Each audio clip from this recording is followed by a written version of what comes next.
દર્શક મિત્રો, આમ તો વલસાડ નગરપાલિકાની જો વાત કરીએ, વલસાડના શહેરી વિસ્તારમાં અનેક સમસ્યાઓ છે અને દરરોજ કંઈક ને કંઈક નવી સમસ્યા આવતી હોય છે, પરંતુ હમણાં છેલ્લા 2 થી 4 દિવસથી સૌથી વધુ સમસ્યા જે વિસ્તારની છે, જે ચર્ચાઈ રહી છે, એ છે જોગિયાની નાળ દાણા બજાર વિસ્તારમાં. અત્યારે હું આવી ગઈ છું આજ દાણા બજાર વિસ્તારમાં જોગિયાની નાળ પાસે, અને મારી સાથે જે ઊભા છે અહીંયાના સ્થાનિકો છે, અને ભાવેશભાઈ પટેલ જેઓ સામાજિક આગેવાન છે, સામાજિક કાર્યકર છે, એમણે આ મુદ્દે પ્રશ્ન ઉઠાવ્યો છે. ભાવેશભાઈ, જણાવશો કે જોગિયાની નાળ આ વિસ્તાર દાણા બજાર નીચાણવાળો વિસ્તાર છે અને દર વર્ષે ચોમાસામાં અહીંયા પાણી ભરાઈ જાય છે, રેલ પણ આવી જાય છે. અત્યારે જે આ વિસ્તારને લઈને ખૂબ જ ચર્ચાઓ જાગી છે કે એક સમાજની વાડી માટે અહીંયાથી બ્રિજ બનાવી આપવાની વાત છે, શું કહેવું છે? બેન, નગરપાલિકામાં જે પહેલાં અમને એવું જાણવા મળ્યું કે 50 લાખનો આ સ્લેબ ભરવાની જે લોકો ચર્ચા ચાલતી હતી, એના આધારે અમે અત્યાર સુધી ચાલતા હતા. પણ અમે એ આધારે કલેક્ટરને બી મળ્યા, બધાને મળ્યા. પણ આમાં શું છે કે ફક્ત આ રાણા સમાજને ફાયદો કરવા માટે ઘણા નેતા બી આગળ છે.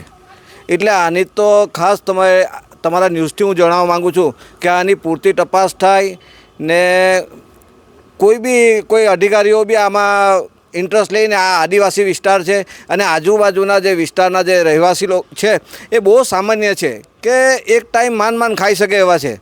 આપણે એવું વિચારીએ છીએ કે ભાઈ પહેલે જેવી પરિસ્થિતિ સુધારી, પણ હજી બી આ વિસ્તારમાં એ જ પરિસ્થિતિ છે. એટલે આ ખાસ ધ્યાન લેવાનું. ને અમને જે લેટર આપવામાં આવ્યો રાણા સમાજે કે ભાઈ વિકાસ થશે, તો હું વિકાસ થશે ને રોજીરોટી મળે, તો હું આદિવાસીને ઝાડુ પોતા કરવા માટે રાખવાના. ભાવેશભાઈ, કઈ રીતના અહીંયાથી બ્રિજ બનાવવાની યોજના છે? થોડુંક કંઈક તમે અંદાજો આપી શકો અહીંયાથી આ જે જગ્યા તમે જો, એ આ દિલીપભાઈનું ઘર છે, ત્યાંથી એ લોકો હાઈટમાં લઈને બનાવવાની એવી વાત રાણા સમાજ મને કરતા હતા. હા, એની હાઈટમાં, હા, એટલી હાઈટમાં ત્યાં રોડને જોઈન્ટ કરવાના. ને બીજું કે આમાં આ જગ્યા નીચાણ છે. હવે એમાં જો ધારો કે 300 ગાડીનું પુરાણ, મને એપ્રોક્સિમેટ જાણવા મળ્યું કે 300 ગાડીનું પુરાણ છે. જો આ પુરાણ થાય તો આ આજુબાજુના વિસ્તાર એમ જ ડૂબી જાય. અમારો વિસ્તાર તો ડૂબે સાથે આજુબાજુના વિસ્તારો બી ડૂબી જાય. આમાં ઘણું નુકસાન થાય છે. એટલે પાણી જે જાય છે અહીંયાથી, એ ગંગલી ખાડીમાં તો આખા વલસાડ શહેરનું પાણી આવતું છે. આખા વલસાડ શહેરનું પાણી આ ગંગલી ખાડીમાંથી જાય છે. ને બેન, બીજું જો આ બધું આ લોકોને ફાયદો કરવામાં આવે તો અહીંયા પાણીનો નિકાલ બી નહીં થશે. અત્યાર સુધી જો પાણી આવે 2-3 કલાક પાણી રહીને 1 કલાકમાં નિકાલ થાય, પણ જો આ વસ્તુ થવાથી, આ સ્લેબ થાય તો એ થવાથી 2 દિવસ સુધી પાણી નિકાલ બી નહીં થાય. એટલે એ યોગ્ય રીતે તપાસ કરે. ને એક રાણા સમાજના લીધે આટલું તો હું આજે આદિવાસી વિસ્તાર આટલો મોટો છે, એને આજુબાજુવાળાને કોઈ તપાસ પૂછવામાં નહીં આવ્યું કે ભાઈ આ રીતનું છે. એટલે જાણતો કરે ને કે ભાઈ આજુબાજુવાળાને કોઈને વાંધો છે, શું છે. એ લોકો ગામમાં એવી હવા ફેલાવે છે રાણા સમાજ કે અમારી આ ચર્ચા થઈ ગઈ છે, અમને આજુબાજુવાળાએ પરમિશન આપી છે. અમારા વિસ્તારમાં કોઈએ પરમિશન આપી નથી. એ પૂરતી તપાસ થાય. ને એ બાબતે હું આજે ધારાસભ્ય શ્રી ભરતભાઈને બી મળ્યો, ચીફ ઓફિસર સાહેબને બી મળ્યો. એમને યોગ્ય જવાબ આપ્યો કે આ વસ્તુ ભાવેશભાઈ થશે નહીં. એટલે અમને ભરતભાઈ એટલી બાહેધરી આપી છે કે આ વસ્તુ નહીં થશે. ને ચીફ ઓફિસર સાહેબે બી અમને કહેવામાં આવ્યું કે આ વસ્તુ નહીં થશે. ને પહેલું કે એની જગ્યા એને છે કે તે પહેલાં તપાસ કરો. એને જો ધારો કે એને થઈ હોય તો એ રસ્તા વગર એને કયા અધિકારીએ કરી, એ અધિકારી પર બી પૂરતી તપાસ થવી જોઈએ. જગાઈને વેચી તો જગા વેચીને રસ્તો કાઢવું જોઈએ કે નહીં? ને ત્યાંથી રસ્તો કાઢવું જોઈએ કે નહીં? ને જગા વેચીને બરાબર રસ્તો ત્યાંથી કાઢવું જોઈએ કે નહીં? અહીં રસ્તા માટે અમારે પછી તકલીફ કે નહીં બધી. તો પછી અમે ક્યાં જવાના બધા? અમારે આ રેલ જે ખરી ને રેલ, એનો અમારા કાકા મામાનો જેવો નાટો છે. વર્ષોથી રેલ આવે, પાણી ઉતરી જાય, પરંતુ જે આમાં જે પુરાણ થશે, આમાં સ્લેબ ભરાય તો મેડમ પાણી ક્યાં જશે? ને આદિવાસી વિસ્તાર છે, આ પછાત વિસ્તાર, મજૂરી કરીને જીવવાવાળા માણસ છે. ને આ તમે જોયું કે એના પતરાના 90 ફૂટી પાણી આવે છે, તો પછી પાણી મેડમ ક્યાં જાય ને કાં ઉપર રહે? પાણીનો નિકાલ જ નહીં થશે. એટલે મેડમ, જેમ મને તેમ આ તમારા ચેનલના માધ્યમથી કંઈ ઘટતું કરે ને આદિવાસીને ન્યાય મળે એવી અમને આપને અપેક્ષા રાખીએ છીએ મેડમ. જી, હવે સ્થાનિક મહિલાઓ પણ છે અહીંયા. આપણે ભાઈઓ સાથે વાત કરી, ભાવેશભાઈ સાથે પણ વાત કરી, બહેનો પણ છે.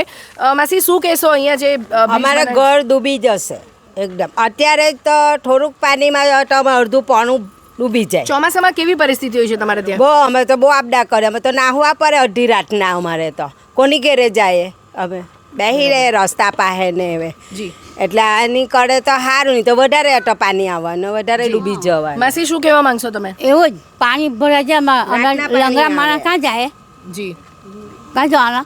કેટલા વર્ષથી તમે અહીંયા છો આ વિસ્તારમાં માસી? અમે ઘણા વર્ષ થઈ ગયા બહુ વર્ષ થઈ ગયા અમારા છોકરા બહુ વર્ષોથી રહી સૌ મહિલાઓ પણ એમની આપવીતી જણાવી રહી છે. બેન શું કહેશો, ચોમાસામાં અહીંયા કેવી પરિસ્થિતિ હોય છે? અહીંયા પાણી ભરાય તો કોઈ જોવા નથી આવતું અને મેન વાત એ કે આના ઉપર સ્લેબ નથી ભરાયો તો જ અમારી આ પોઝિશન છે. તો સ્લેબ ભરાશે તો શું થશે બોલો? અમારા દિશા ન્યૂઝના માધ્યમ અને દ્વારા તમે શું કહેવા ગમે માંગશો? ત્યારે પાણી ભરાય છે, અડધી રાત્રે ભરાય છે, 2 વાગે 3 વાગે, તો અમે લોકો ક્યાં જઈએ? રસ્તા પર આવીને અમે લોકો ઊભા રહીએ, કોઈ અમને પૂછવા નથી આવતું અમને. બરાબર, એટલે આ જે ભાઈ કીધું એ બરાબર ભાઈ અમને ખાવાનું ને એવું મોકલાવે. હા, મોકલાવે.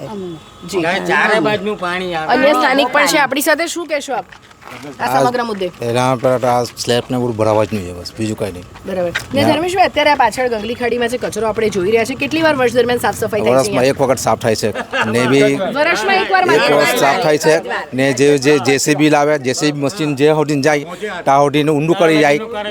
તમે લોકો બધા વોટ નથી આપતા ઇલેક્શન થાય ત્યારે નગરપાલિકામાં? કોઈ જોવા કોઈ આવતું નથી. વોટ આપો છો તો પણ નહીં. હવે નાના નાના છોકરા લોકો બે આમાં પડી ગયો તો એક જ જગ્યા ખોડેલું હોય તો પડી ગયો, શું જવાબદારી? કંઈ કશું થઈ ગયું? શું કહેશો આ સમગ્ર સમસ્યા બાબતે? આ ગાંગલી ખાડીમાં આપણા વલસાડનું બધું પૂરેપૂરું પાણી અહીંયા આવે છે ને પાણી એટલું ભરાય કે અમે જે તમને ફોટા આવ્યા એ ફોટામાં જોઈએ ને તો અમે જે ફૂડ પેકેજ વેચ્યા તે સમયના છે, તે પહેલાં પાણી ઉતર્યા તે પહેલાંનું નથી. એટલે જે ફૂલ પાણી ભરાયેલું તે સમયે તો અમારથી બી નહીં આવી શકાય.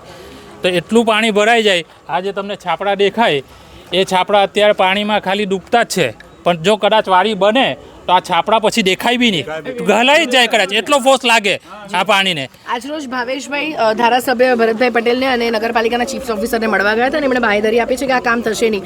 શું લાગે છે તમને અને અમારા ચેનલના દિશા ન્યૂઝના માધ્યમ દ્વારા શું કહેવા માંગશો? અમે દિશા ન્યૂઝના ચેનલ પર દ્વારા એ જ કહેવા જવા માંગીએ કે આ સ્લેબ નહીં ભરાય ને આ સમાજને વાડી માટે જગ્યા નહીં આપે અને આ કામ નહીં થાય ને આ જે પરિસ્થિતિ છે એ પરિસ્થિતિ રહી.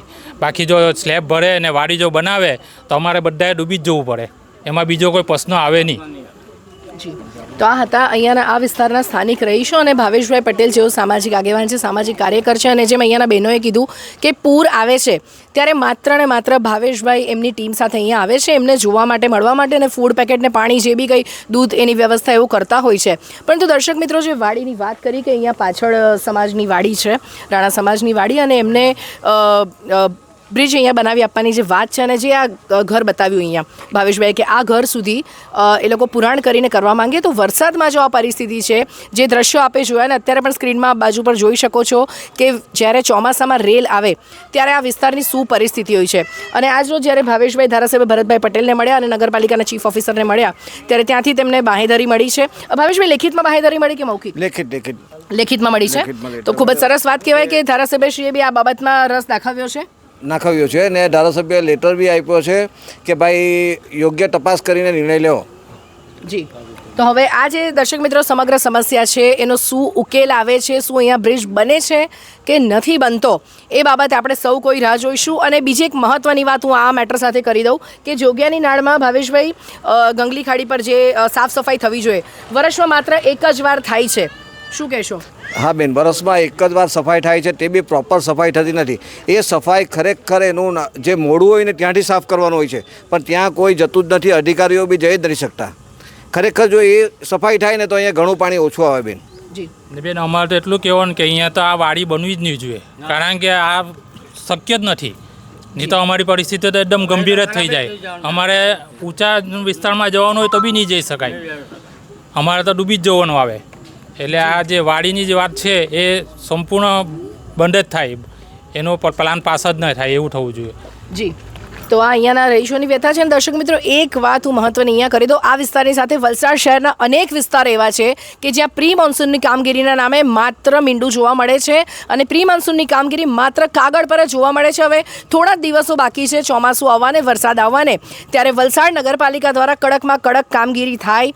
પ્રી મોન્સૂન કામગીરી દરેક વિસ્તારમાં થઈ છે કે નહીં, દરેક વોર્ડમાં થઈ છે કે નહીં, જે તે વિસ્તારના કાઉન્સિલરો પણ એમાં ખૂબ જ રસ દાખવે, કારણ કે જે મતદારોએ તમને ખૂબ જ વિશ્વાસથી મત આપીને તમને ચૂંટીને લાવ્યા છે, ખુરશી પર બેસાડ્યા છે, તો સાથે તમારી પણ જવાબદારી થાય છે કે ફક્ત સભ્ય બનીને આપણે 5 વર્ષ રાજ જ નથી કરવાનું, પણ લોકોની સમસ્યા પણ સાંભળવાની છે અને એનું નિરાકરણ લાવવાનું છે. ત્યારે દર્શક મિત્રો, 2 મહત્વના મુદ્દા, પ્રી મોન્સૂન કામગીરી અને અહીંયા જે બ્રિજ બનાવવાની વાત છે, એ સમગ્ર મામલે શું ઉકેલ આવે છે એ આપણે જોવું રહ્યું. દિશા દેસાઈ, દિશા ન્યૂઝ, વલસાડ.